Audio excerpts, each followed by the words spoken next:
inquiry. This inquiry has the aim to improve the conditions for doctor candidates and researchers that need a residence permit.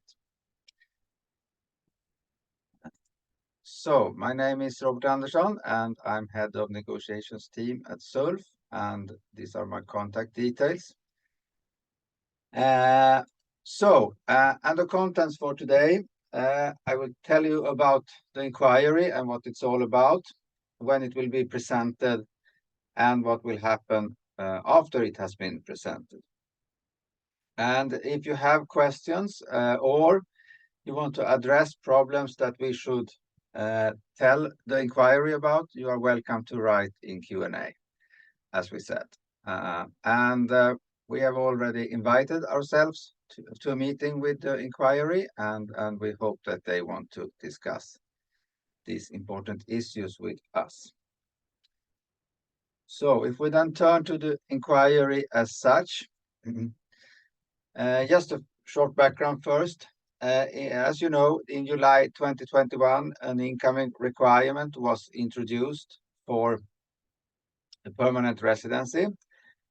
And when that happened, it also revealed a number of other problems that were hidden before, you can say, due to the fact that it was relatively easy to get permanent residency. And some of these issues related to how to change from one permit to another, but there are also other things there. And those are now identified in this new, in the directives to this inquiry. And we have, before and after the changes in 2021, we have argued for improvements in the legislation. So we are happy that this inquiry is finally started. We can also say that in Tidöavtalet between the government and Sweden Democrats, it's mentioned that the conditions should be improved for doctor candidates and researchers. And as I said, now finally an inquiry has been started. It should have happened before, but now at least it is ongoing. The inquiry should be presented latest December 9th, which is quite some time, but still not that long time for such an inquiry. And as I said, also the inquiry is based on directives, as always, directives that the government has decided upon. And the aim in this, if we make it very short, in this directive is to attract and keep doctoral candidates and researchers in Sweden. So far, so good. And if you want to read the directives, as far as I know, they are only available in Swedish, but we have a news at our webpage with this title, Regeringen lyssnar på SULF, and so on. And in that, at this page, you can find a link to the directives. So, which problems are mentioned in the directives? They talk about permanent residency and that it became harder to get permanent residency, and the income requirement that was set up by Migrationsverket and later modified by the Court of Appeal. They talk about the length of the permit you can get after studies or research in order to look for a job, and if that should be longer than 1 year as it is today.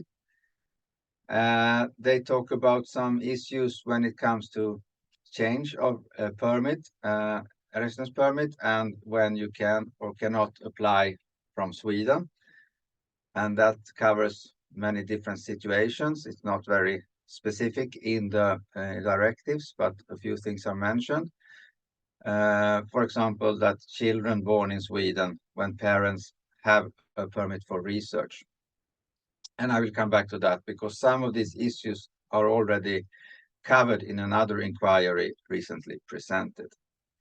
They talk about the possibility to introduce rules to go abroad under the handling time when you are between residence permits, and also problems when you are posted abroad, for example, for a postdoc, which has been a problem that has been raised. by us and others. More about the directives.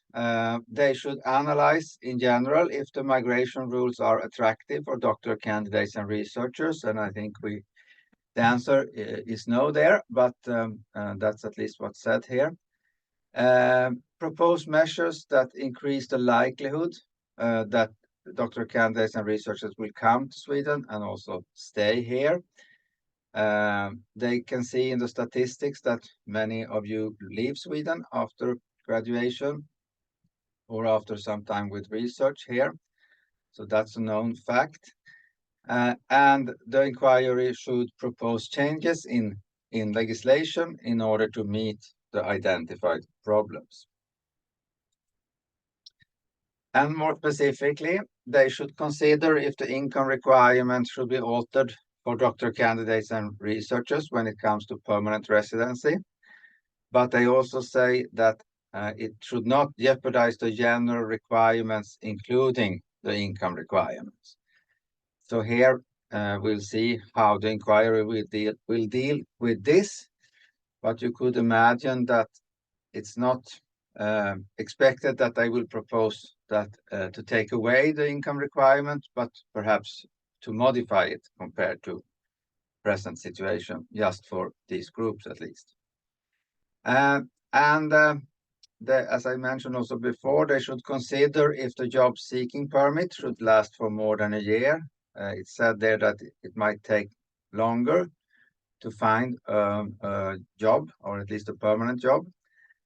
And consider the possibility to travel abroad for duties while waiting for a new residence permit.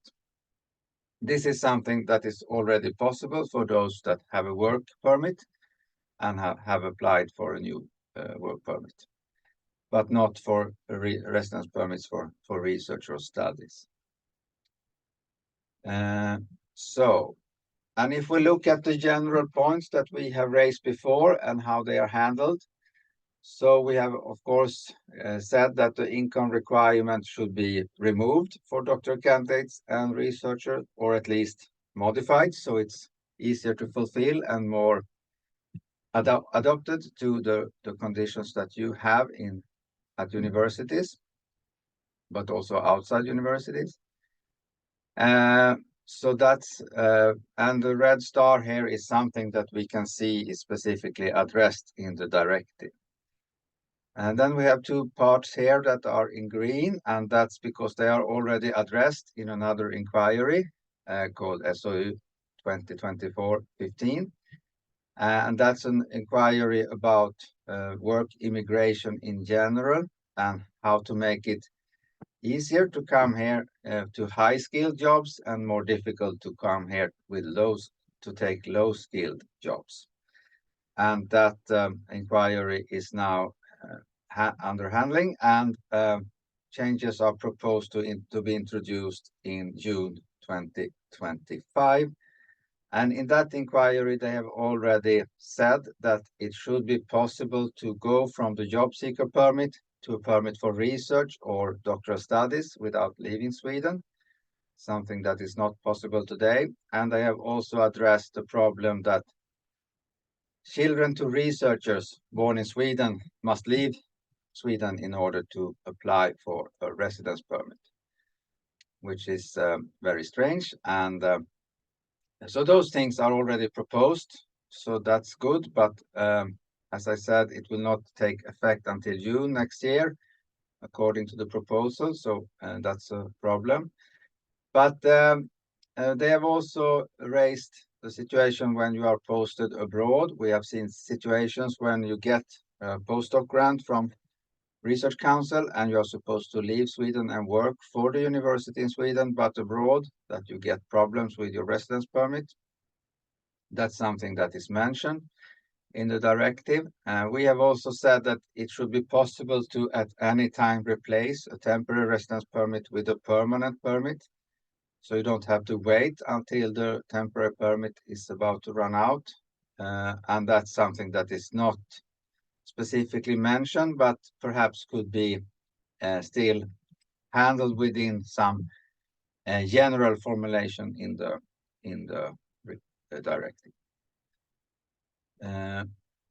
And further, possibility to leave Sweden while a decision is pending. I mentioned that's also included. We have raised some issues for relatives to EU, EA, or Swiss citizens that come to Sweden for research or studies. That has been handled in court, so perhaps it's not anymore a problem. And it relates to the situation when the EU citizen does not move to Sweden, but a partner that is from outside EU moves here. And at some point, Migrationsverket claimed that you could not get the residence permit, but you still, at the same time, you did not have right of residence through your partner, so you could not get any permit at all. But the court said that was wrong, so hopefully Migrationsverket will change there. Shorter handling times is something that is not specifically mentioned. It's more issue for Migrationsverket and not for the regulation as such. But I put it in blue just to mention that here the government has recently given an assignment to some agencies, including Migrationsverket, how Sweden can be more attractive for high-skilled workers. So that might be something that will help in the future. We have said that they should not implement a waiting time for social benefits. That's something that's mentioned in Tidöavtalet, that when you come to Sweden, you should be here for some time to qualify for social benefits. And we think that should not be introduced for doctoral candidates or researchers or workers in general. You are here and you work and you pay tax, so it's not reasonable to have any other waiting times than the general ones that we have for everyone. Some passport issues related to the fact that you have to show your passport physically at the embassy, which could be problematic in some cases. That's something that Migrationsverket tried to deal with some pop-up offices here and there, but that's still an issue. It's not specifically mentioned, but I can see. But general issues when you change type of permit is mentioned, and here you can find many different situations, both for you and relatives, and when you can or cannot change permit unless you first leave Sweden. And some of them are very strange, and hopefully that could be adjusted. And another thing that we have raised is that there are some problems related to application for long-term residency. For example, that you have to also at the same time apply for some kind of residence permit to be allowed to stay in Sweden and work here, but also some problems related to social benefits in that situation, and also some unclarities when it comes to how to handle waiting time between permits and so on, which perhaps is something that can be resolved in court. There is actually right now a case under investigation in the Court of Appeal when it comes to the issue with the waiting time, or gaps, if you like, in residence permits. And then in addition, it's said that the inquiry should look at the abuse of permits for studies. It has been said that in some cases people come here for studies, but in reality they come here to work, as you are allowed to work while when you have a permit for studies. We have not seen that issue with doctoral candidates, so there are for other students. But if anything is proposed here, it's important that it will not negatively interfere with doctoral candidates, at least. And the inquiry should also look at certain issues related to national safety. And that's why the inquiry should communicate with the security police when they make their proposals. So that's about the studies, permits for studies in general. But as I said, the situation for doctoral candidates is much different from other students. as you are normally employed to do your research. So, I will say a few things about our role, also based on some questions that we have got. What we do, what we focus on to work towards politicians to get the rules changed, and that's now ongoing. Finally, and we also have a dialogue with Migrationsverket about cases in general, but also their information. And here you are welcome to address things to us if you find that you get strange answers or wrong answers from Migrationsverket, because they want us to give that information to them so they can improve. We provide information at our webpage in our frequently asked questions, and we give webinars like the one here today. And then we can assist you in issues related to the employer. But when it comes to migration issues and similar issues like social benefits or so with Försäkringskassan, we really don't have resources to handle all individual cases, and our focus and role is about salary and employment conditions. So issues related to your employer or the university. But we can, upon request, provide information about law firms that may be able to help with an appeal if you get a negative decision. And we have some experience, so we know a bit about which firms that are specifically qualified with this kind of issues. And I also want to mention that we provide a legal insurance in Folksam for our members. However, I want to stress that as it is now, this legal insurance does not cover migration issues, but it covers, for example, disputes about social insurance with Försäkringskassan. This insurance also covers family related issues, and if you buy something, product or service that you're not happy with, if you have a dispute with neighbors and things like that, or then this insurance can help you. And the fee is 50 crowns per month, so it's rather cheap. And as I pasted here, the legal advice, 15 hours per year, handled by Familjens Jurist. If you have any dispute with, for example, Försäkringskassan, you can get help by a lawyer and up to 2 million crowns, and you pay 3,000 crowns for that in addition to this monthly fee, and also assistance about identity theft and peace of mind advice. That's if you have some issues in life that you want to consult someone with, then you can call 3 times per year. I just want to mention this, although it does not cover migration issues specifically. So then we have also been asked if there are any concerns regarding the court process, and more specifically based on a recent case that was exposed in media when a person that has sought asylum was deported from Sweden unless the decision is changed by the High Court. And there was some discussions about some of the judges that was assigned by political parties and how they handled this case.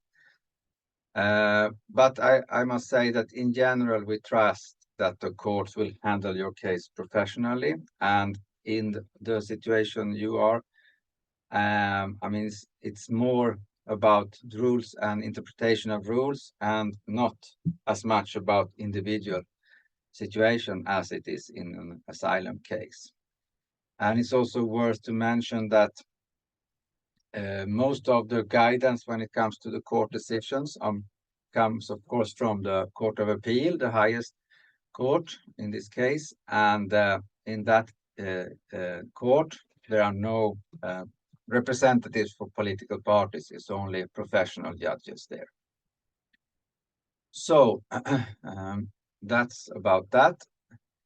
And then again, if you have any problems that you think that we should address to the inquiry, I think it's important to do that as early as possible, so when they get started, given the short time they have. And you can write, as we have said, in the Q&A, but you can also contact me later if there's something you will not remember here today. So, and before we start to answer questions, I just want to mention that you are most welcome to become a member in SULF. And we can, of course, help you with any issues related to employment, research, doctoral studies. We offer an income insurance, discounts for other insurances, and much more. And you can read about that at the webpage. We have a membership fee that varies between doctoral candidates and researchers, and if you have a stipend, it's also lower than what is presented here. So that was that, and now we will handle questions. You can stop sharing, so yeah, we'll see all of you. Most of the questions isn't about the inquiry, so we will see if we have time to answer those. But since we have 35 minutes left of the seminar, maybe we can answer some of those as well. What do you say, Robert? Yeah, we can try to answer as much.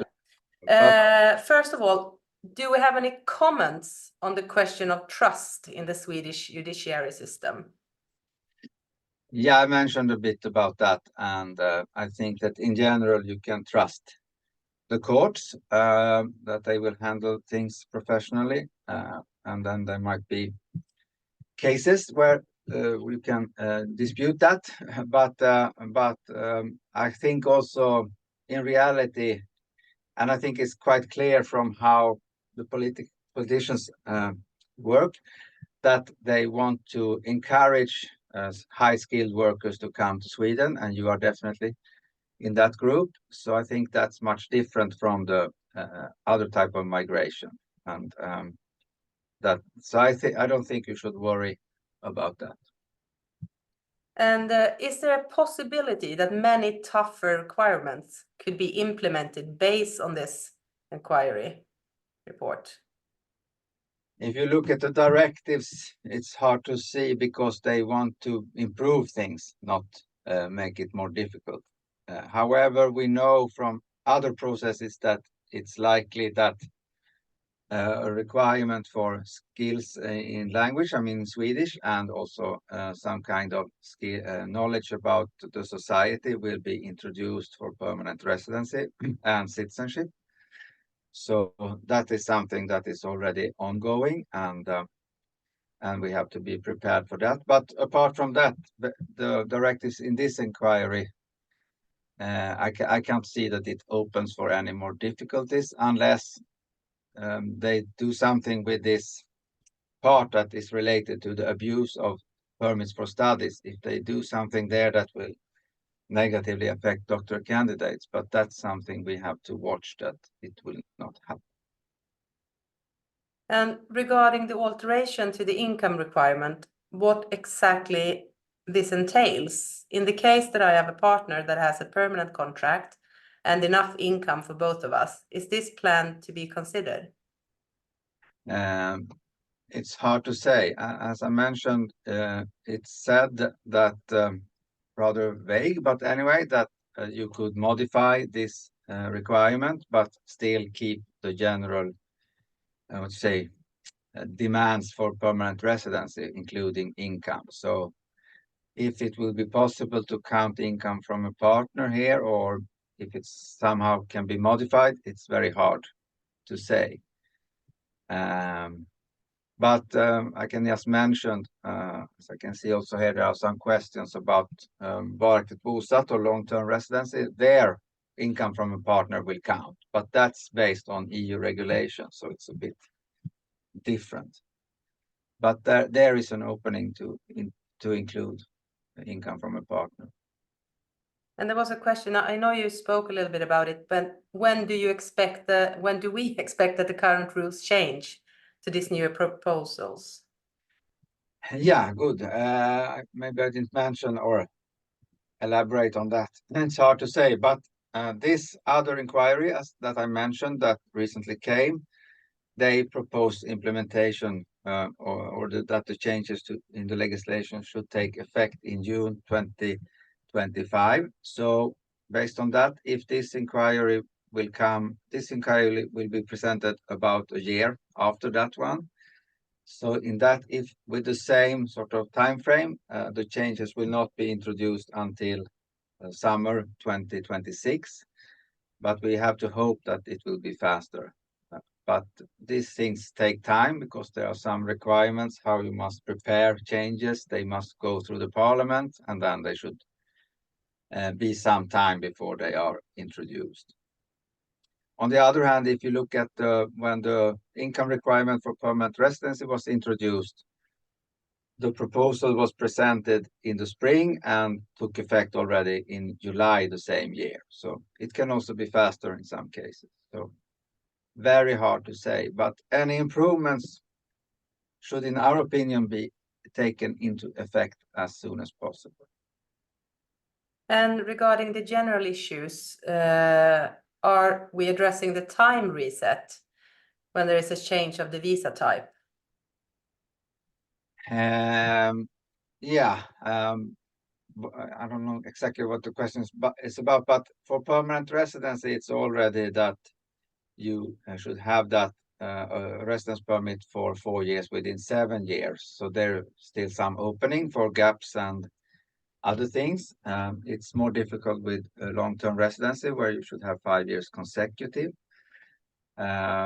But in general terms, I mean, everything is open for the inquiry to deal with. So we'll see how they tackle that. Will the period of contract for permanent residency be shorter? Well, 12 months from the date of processing by the immigration. Yeah, that's an open question. As I said, as they say that there should, it's open. There is an opening for modification there, but exactly how, that's we have to wait and see what they come up with. But one thing that we have proposed is that you should look at the situation when you apply, if that's more favorable, and not only at the situation when they take the decision, because then you are depending on the handling time, which could be long in some cases, shorter in other cases. So it's very hard to predict the outcome. And I think that's also mentioned in the directive, I should say, that this is a thing that has been addressed by us. We are not specifically mentioned, but they mentioned that different organization has raised questions, and this is one of them. And here's a suggestion. Is it possible to propose income requirement for permanent residency for dependent needs to be removed if main applicant fulfills the extension criteria? That's a suggestion to us. Yeah, we can look at that.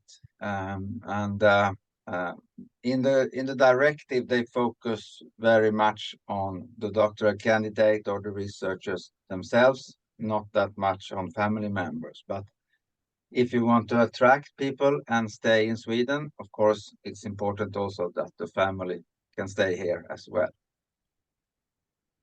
And this person wants us to collaborate a bit on this point. The inquiry should look at certain issues related to national safety. What does it mean? An example. Well, they talk about the problem that basically that if you have certain nationality, you might be considered as a security problem, to put it straight. And I think that's nothing new. We already know that. But that's something that they will look at. And here's a question about this, the case that it's already at the Court of Appeal. How can we find and follow it? This person wanted to apply for long-term residency, but was told by the migration agency that he or she cannot apply since they had a gap for waiting time between permits. Yeah, that case is exactly about such a situation, and you can follow it. I mean, it's presented at the webpage of the Court of Appeal, Migrationsöverdomstolen. But I mean, we will not get any information until the final judgment comes. That's how it works. So we cannot ask questions and ask them how they will handle the case. We just simply have to wait and see. But as soon as it's presented, we will, of course, inform you about what happened there. There's also a concern about the salary requirement for a permanent residence permit. This person hopes that the salary requirement could be easier for PhD students to achieve. Is that something that we have?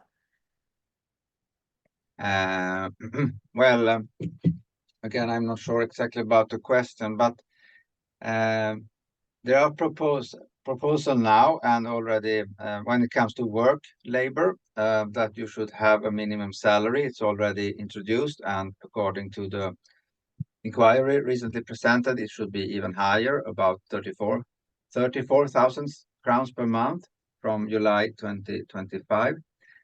But that does not affect you if you apply for residence permit for doctoral or studies or research.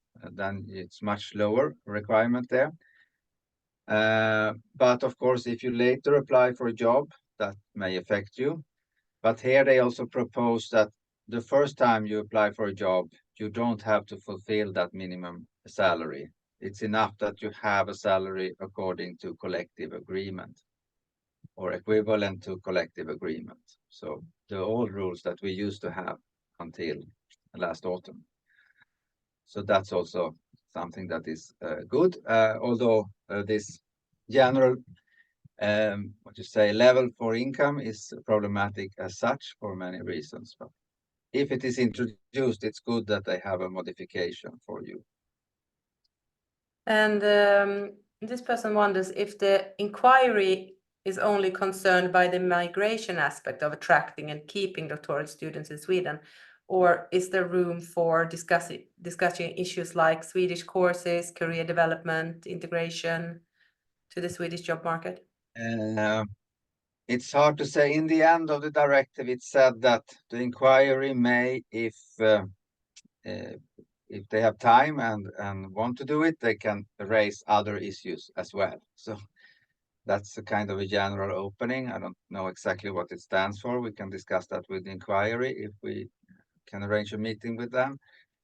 But this assignment, as I mentioned, given to some agencies, that's also about how to improve information and support when you come to Sweden, because it's not only migration as mentioned here in the question, it's social security and how to get housing and how to get childcare or whatever issues that you may face in a new country.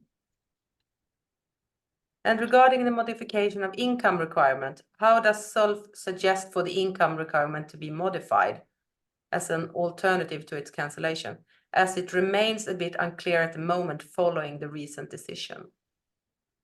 Yeah, what we have said, of course, the main line is to remove it, but if not possible, it could be modified. And our proposal is that it should be enough with an income that lasts for 6 months, either at the time for application or at the time for decision, what is most favorable. And then also that trial employments, provanställning, should be considered as enough, because that's also very unclear today, if it's enough or not. Which issues do you think are most likely to be addressed as a priority and resolved favorably for PhD students coming to Sweden? Again, it's very hard to say, but I would imagine that issues related to when you can change from one permit to another is something that is quite easy to address, or perhaps not very complicated, and also fair in that sense that sometimes these requirements are very stupid. As I mentioned, children for researchers have to go abroad and come back. If you have any other type of permit, almost you don't have to do that. So that's probably just a mistake. And in that case, there is already a proposal. But I think that kind of issues are perhaps the easiest one. Then income requirement, perhaps a bit harder, but there is an opening at least. And also when it comes to the possibility to go abroad when you're waiting for a new decision, that should be also fairly easy as it's already introduced for those with work permit. But it's hard to say before we have had any contact with the inquiry. And here's a person asking, who has been assigned to lead this inquiry investigation? Inquiry will be handled by the Ministry of Justice, so it's a kind of internal inquiry there. But they have assigned a judge from a court to assist them, or exactly what role he has, we have to see. But at least that's a professional judge that will help them with this inquiry. And what will happen once the result of the inquiry is presented? Yeah, when the result is presented, sometimes they will ask organizations like us to comment on the inquiry. That may or may not happen in this case. And that's the first step. And after that, the government, if there are any changes in legislation proposed, which we hope, then the government must write a bill, present it to the parliament, and then the parliament will have to take a decision and decide if these changes should be introduced or not, and then when they can take effect. So that's briefly the process. And is there a way all the doctoral students who have been forced to leave the country for changing the permit type, can they somehow be helped to get back to Sweden? Well, it depends on how any changes will be introduced. But of course, what has happened, and changes are not retroactive usually. But of course, if you apply again and it's easier to get a permit with the new rules, that can of course help. And here's another question about the national safety. In what sense is that a part of the concern to be considered in the inquiry? What exactly is meant by this? Does it relate to, for example, certain nationalities who may seek long-term stay in Sweden? Yes, or a permit at all for example, for studies, which is mentioned specifically in this inquiry, that if there is a reason to believe that some people come here for other reasons than studies, basically, and that's a problem for the national security. That's basically what is mentioned, and that's nothing new. We have already seen some issues about that. Also, when you are already here and want to have an extension or so, that it has been more, what you say, on the agenda to look at these kind of issues for certain nationalities in specifically. Does the inquiry say something about if doctoral students could apply to permanent residence while doing the PhD studies? Well, it's possible to do today already. So, I mean, you should have a permit for 4 years, but you don't have to graduate. In the directives, it's actually mentioned that when they talk about possibility to make it easier to fulfill the income requirement, it's written there when you have taken doctoral degree. So that might or might not suggest that there should be other rules if you have a degree compared to when you do not have a degree. But we'll see. Is the new inquiry related only to temporary permanent permits, or does it cover even application for Swedish citizenship? It's not mentioned anything about citizenship in this inquiry, in the directives. So it's focused on residence permit, either temporary or permanent. Let me see. This, okay, so let's take some questions not regarding the inquiry, but some other questions. Could you tell us about understanding the försörjningskrav in varaktigt bosatt?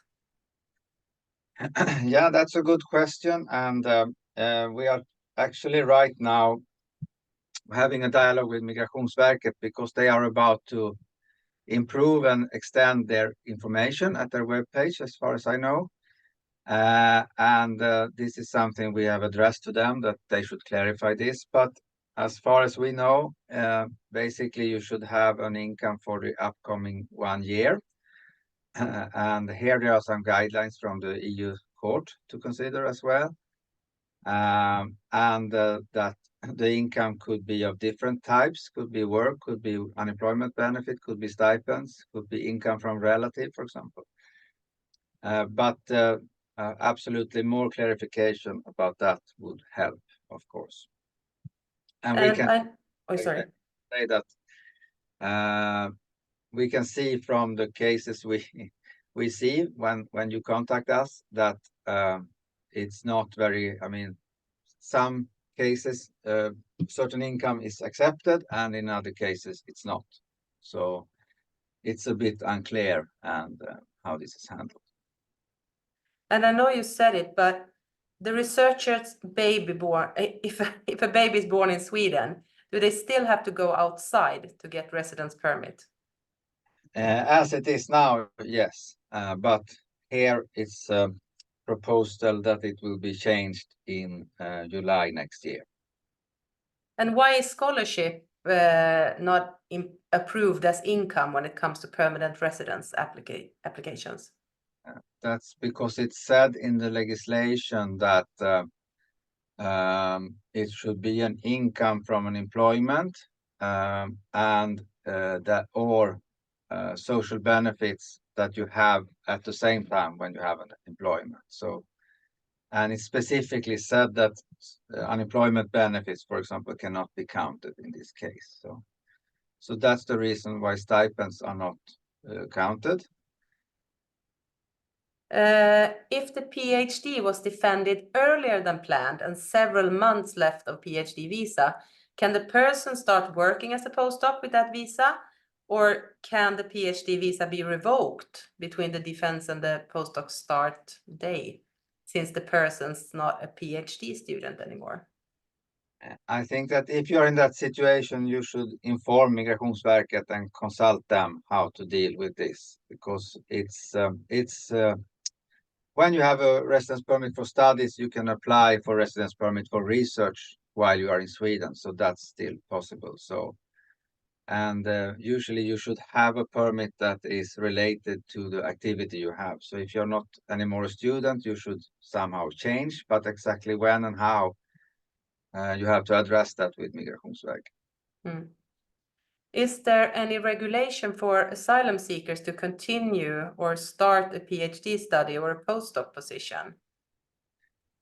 It's not specifically mentioned in this inquiry, and but I know it has happened. So, but again, then it's the question if you can apply from Sweden or not. And another thing is that it has been in this other inquiry said that this track change, or how to say, from asylum seeker to work should be stopped or at least made harder.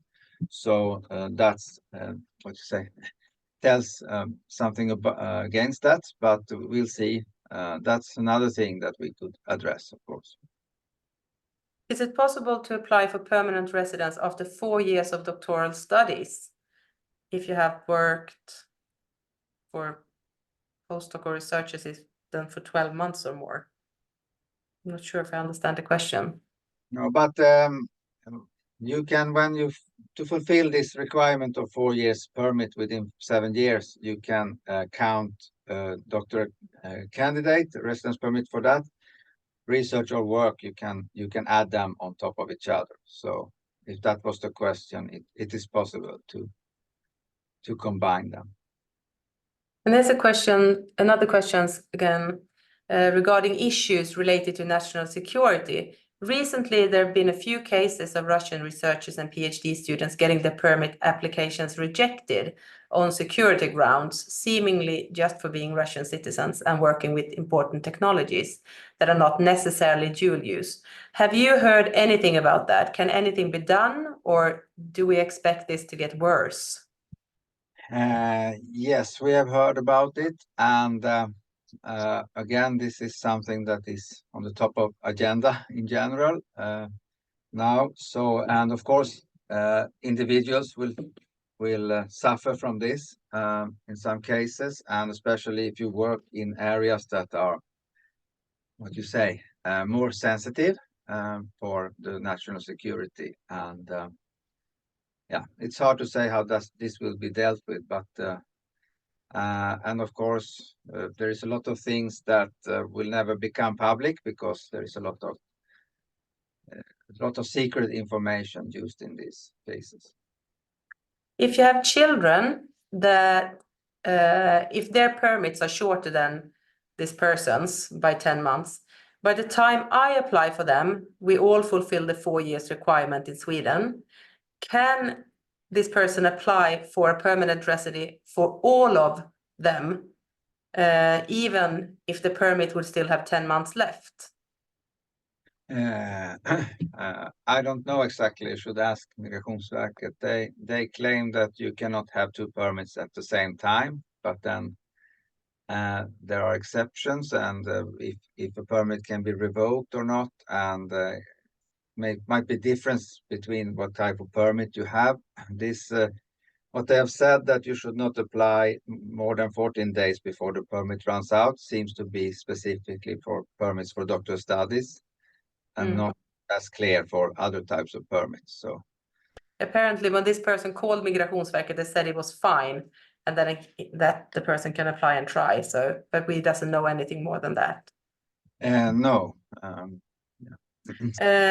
And some questions about Folksam, the legal insurance. Do they provide benefits regarding sick leaves, for example, to get higher salary rates in leave? And not to get higher compensation, but if Försäkringskassan will deny benefits, they can help, or you can what you say, turn to a lawyer and get help with an appeal and get the lawyer paid by the insurance after approval from Folksam. And the same is regarding, I suppose, help with higher salary rates during unemployment. Not the same. I mean, there we have the income insurance.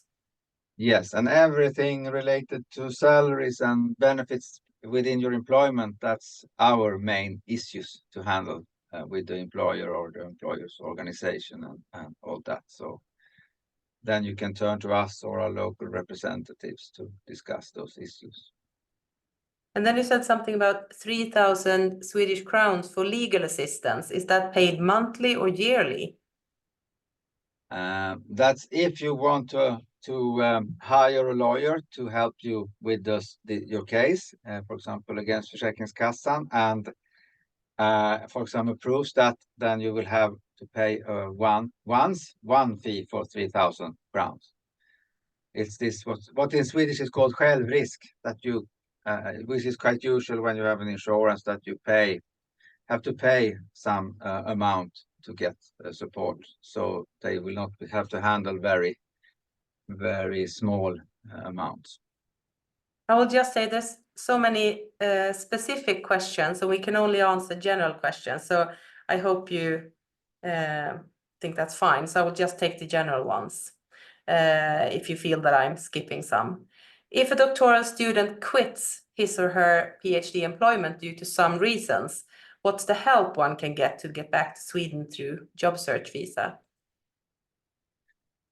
The job search visa after studies or research, that in order to get it after studies, you must graduate first. That's a requirement in that case.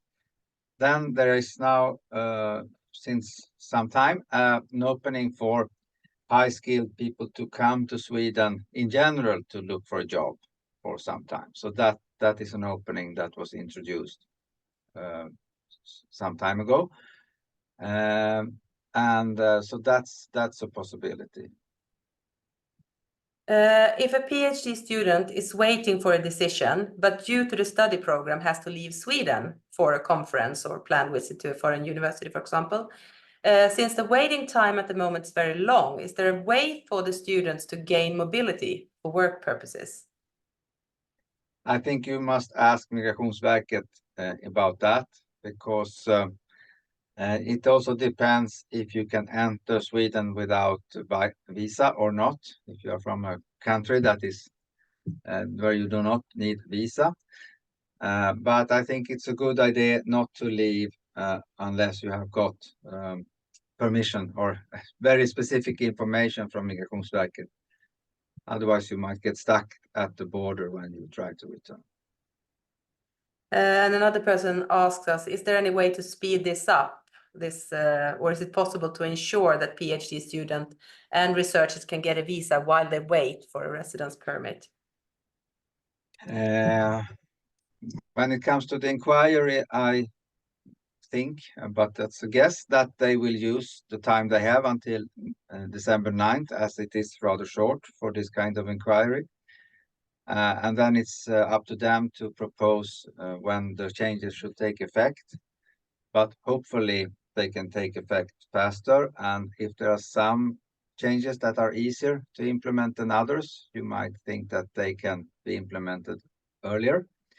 And some things could perhaps, for example, be changed in an ordinance that the government can decide on by themselves, and other changes might require changes in legislation, which is up to the parliament and a larger process.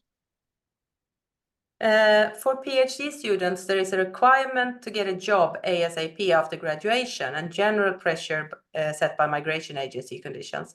On the other hand, there is a pressure in academia to take first postdoc in another country. So it's very unclear what happens if they stay on permit in Sweden while doing a distant postdoc somewhere else, or commute, for example, Denmark, during a first postdoc. What can we say about that?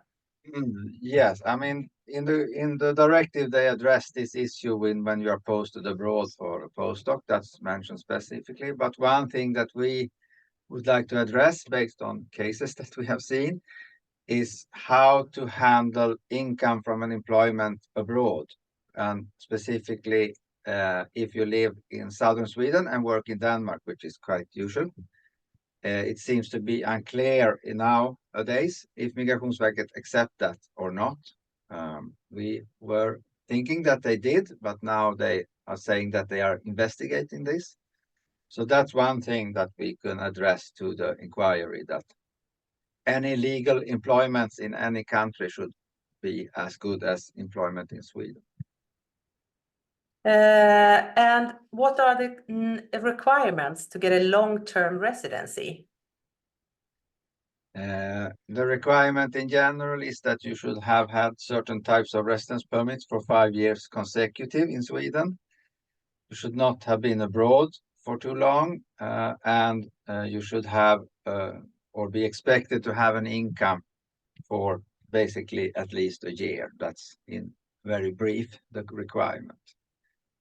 And at the end of the PhD studies, if we apply for job seeker, can we use unemployment insurance as a salary during that period? Yes.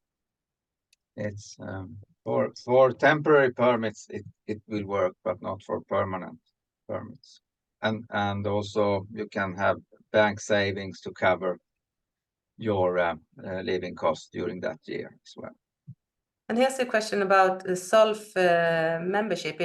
If you're a SULF member for 10 months, what benefits are you entitled to? All members that have been a member for 3 months or more can get all the help we can give with issues related to your employment or your situation at the university, which is within our duties.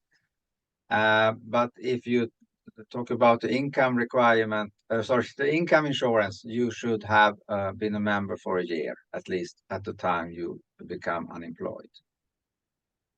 And here are some questions. A person, he thinks that since we reply, we only handle issues related to your employer.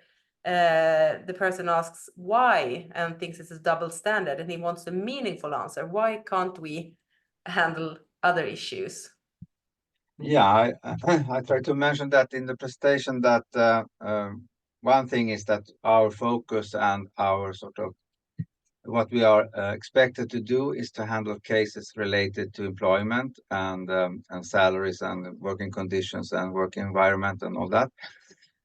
So that's one thing. The other one is that we simply don't have resources to handle all the migration issues on an individual basis. So that's why we focus on how the rules can be improved and to bring issues up with Migrationsverket when we see that they have need to improve their information or how they handle certain cases.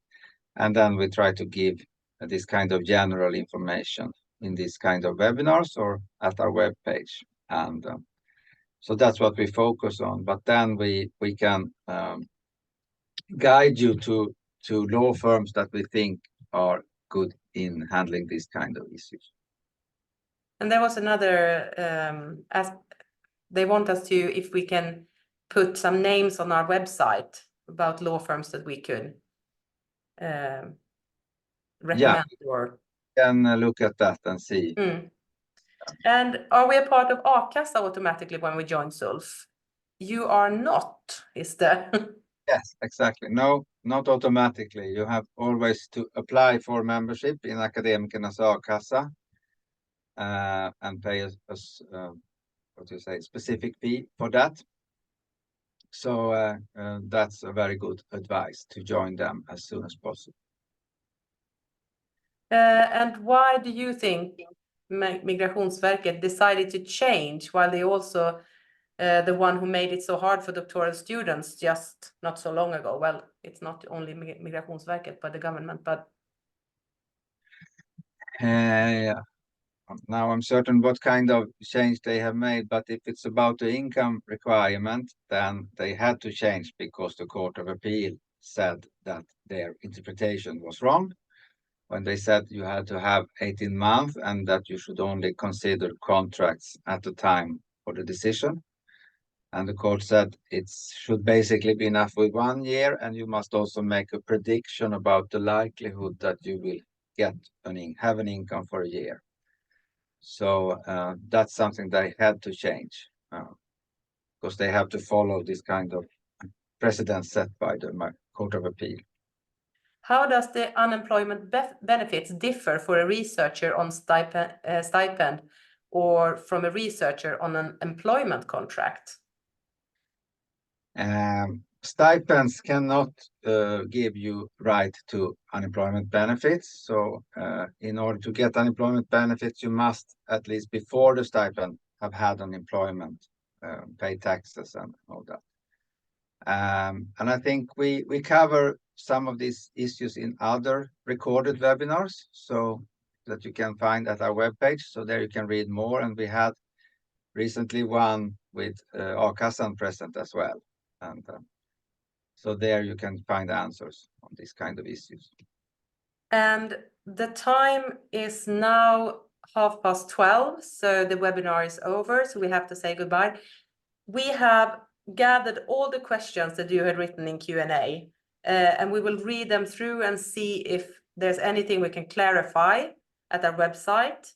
And we will also send some information, not answers to all the questions, but some information to everybody who registered for this seminar afterwards, with some useful links, etc. So thank you all for joining and listening, and thank you, Robert, for... Yeah, and I can just mention finally that it's good that we got these questions, because even if we will not answer them specifically now, we can find things to address to the inquiry in your questions, because you know better than we what kind of problems you face. Thank you so much, everybody. Have a nice day. Thank you. Bye.